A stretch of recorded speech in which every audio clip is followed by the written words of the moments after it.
Aka, assalomu alaykum. Nima tayyorlanyapti bu yerda? Tabiiy naturalniy fresh tayyorlanyapti. Xo'p, olma, ananas 30 ming so'm. Nega bunaqa arzon? Sizlar suv qo'shyapsizlarmi? Nima qilyapsizlar? Bitta narsa. Xo'p. Arzon bo'lsa, sifati o'zgaradi degan narsa emas. Aha. Suv qo'shmaysizlar, to'g'rimi? Men ishonmayman lekin. Bo'l bitta tayyorlab ko'ring, biz ungacha narxlarni ko'rib turamiz. Ananas 40 ming so'm. O'zi aka, ananas donasi 40 ming bo'lsa kerak, ne unaqa sizlarda so'ki 40 ming so'm foyda qilasizlarmi o'zi? Odamlarga foyda bo'lsa bo'ladi, bizga foyda shart. Gap yo'q, gap yo'q. Bu yoqda olma mix 15 ming so'm, вообще gap yo'q narxlarga. Olma, apelsin o'z narxiga stoyitmi bilan nima qilyapsizlar? Qatdan olyapsizlar mevani?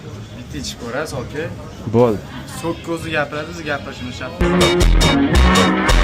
Bo'ldi, mana narx arzon aka, endi ta'mini ko'ramiz. Bo'ldi. Qanaqasi?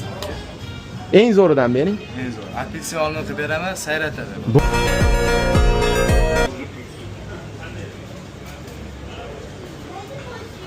Cho'tki lekin tam nima desa bo'ladi?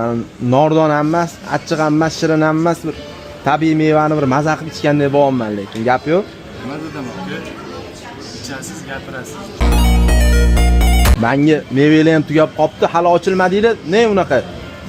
Xo'p, Ochilmasimizdan odamni o'zi sotib olishyapti. 20 minglikdan menga 5 ta bering. 5 ta chiqadimi? Qazamiz. Bo'ldi, chiqazasizmi? Bo'ldi. Nima deysiz odamlarga? Odamlarga nima deymiz? Faqat tabiiy tarafdorimiz, tabiiy narsalar mahsulot iste'mol qilsa o'zligi yaxshi. Yo, mayli, siz bu yerda ishlab turishingizdan nima foyda? Foyda qolmayapti-yu bundan. Menga foyda shart emas, odamlar foydalansa. Gap yo'q lekin.